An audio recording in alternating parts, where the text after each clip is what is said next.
Hi అండి. అందరికీ నమస్కారం. Welcome to my channel. ఈ వీడియోలో ఇప్పుడే అందిన వార్త. రేపటి నుంచి అమలయ్యే కొత్త రూల్స్ ఇవే అనైతే తాజా సమాచారం రావడం జరిగింది.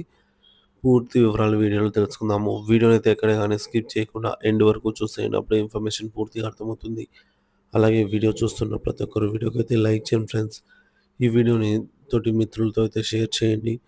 కొత్తగా మన ఛానల్ చూస్తున్న వారు ఇంకా ఎవరైనా సబ్స్క్రైబ్ చేసుకోకుంటే వెంటనే మన ఛానల్‌ని సబ్స్క్రైబ్ చేసుకోండి. దీని ద్వారా నేను చేసే లేటెస్ట్ వీడియోస్ అన్నీ మీ వరకు రీచ్ అవుతాయి. ఇక ఆలస్యం చేయకుండా వివరాల్లోకైతే వెళ్ళిపోదాము. ఫ్రెండ్స్ ఇక విషయానికొచ్చినట్లయితే సెప్టెంబర్ 1 నుండి అనేక కీలక మార్పులు అమల్లోకైతే రాబోతున్నాయి. ఆదాయపు పన్ను దాఖలు గడువు, అలాగే ఎన్‌పీఎన్ నుండి యూపీఎస్ వరకు మారే అవకాశం, ఎస్‌బీఐ క్రెడిట్ కార్డ్ నియమాలు, వెండి ఆభరణాల హాల్మార్కింగ్ మరియు పోస్ట్ స్పీడ్ పోస్టులో రిజిస్టర్ పోస్ట్ విలీనం వంటి అంశాలు ప్రజల దైనందిన జీవితంపై గణనీయమైన ప్రభావాన్నయితే చూపనున్నాయి. ఈ మార్పుల గురించి వివరంగా తెలుసుకుందాము. మొదటిది ఆదాయపు పన్ను రిటర్న్స్ దాఖలు గడువు పొడిగింపు. నాన్ ఆడిట్ ట్యాక్స్ చెల్లింపుదారుల కోసం ఆదాయపు పన్ను రిటర్న్స్ ఐటీఆర్ దాఖలు చేసే గడువును ఆదాయపు పన్ను శాఖ పొడిగించింది. గతంలో 2000 జూలై 31 వరకు ఉన్నటువంటి గడువును సెప్టెంబర్ 15 వరకు పెంచింది. అయితే అకౌంట్స్ ఆడిట్ చేయాల్సిన వారికి ఈ గడువు అక్టోబర్ 31 వరకు ఉంటుంది. ఈ పొడిగింపు పన్ను చెల్లింపుదారులకు తమ రిటర్న్స్‌ను సకాలంలో మరియు సరైన పద్ధతిలో దాఖలు చేయడానికి మరింత సమయం లభిస్తుంది. ముఖ్యంగా వివిధ కారణాల వల్ల గడువులోగా దాఖలు చేయలేకపోయిన వారికి ఇదొక పెద్ద ఉపశమనం. ఇక రెండవది యూనిఫైడ్ పెన్షన్ స్కీమ్ యూపీఎస్ ఎంపికకు చివరి అవకాశం. నేషనల్ పెన్షన్ సిస్టమ్ ఎన్‌పీఎస్ కింద ఉన్న కేంద్ర ప్రభుత్వ ఉద్యోగులకు యూనిఫైడ్ పెన్షన్ స్కీమ్ యూపీఎస్‌ను ఎంచుకోవడానికి సెప్టెంబర్ 30 వరకు గడువు ఇవ్వడం పడింది.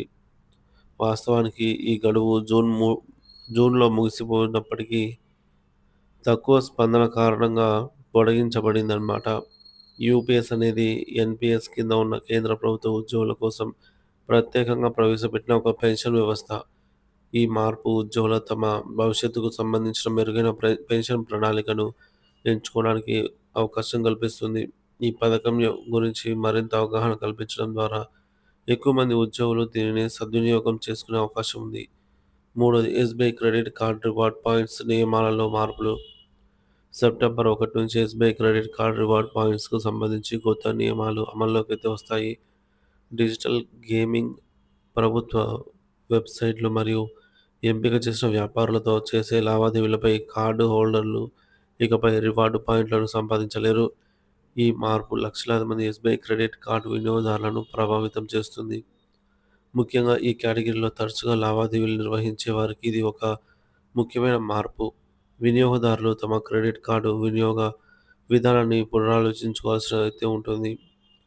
వెండి ఆభరణాలకు హాల్ మార్కింగ్ తప్పనిసరి. సెప్టెంబర్ నుంచి వెండి ఆభరణాలకు హాల్ మార్కింగ్ తప్పనిసరిగా చేయబడింది. ఈ చర్య వెండి మార్కెట్‌లో స్వచ్ఛతను నిర్ధారించడం మరియు కస్టమర్లకు రక్షణ కల్పించడం లక్ష్యంగా పెట్టుకుంది.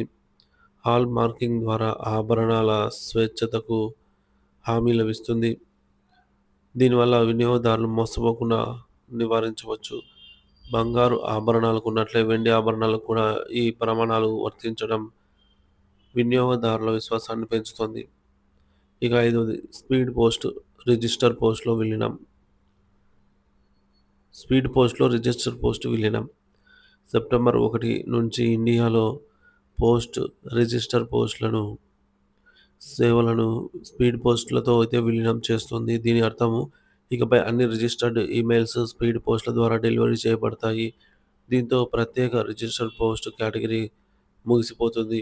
ఈ విలీనం పోస్టల్ సేవలను మరింత వేగవంతం చేస్తుంది మరియు మరింత సమర్థవంతంగా మారుస్తుంది. పంపిన వారికి మరియు స్వీకరించే వారికి ఇది మరింత సౌకర్యవంతంగా అయితే ఉంటుంది. ఎందుకంటే స్పీడ్ పోస్ట్ సాధారణంగా వేగంగా మరియు ట్రాకింగ్ సదుపాయంతో వస్తుంది. ఈ మార్పులు దేశంలోని ప్రజల దైనందిన ఆర్థిక కార్యకలాపాలు, ప్రభుత్వ సేవలు మరియు వినియోగదారుల రక్షణ వంటి అనేక అంశాలపై ప్రభావితం చూపుతాయి.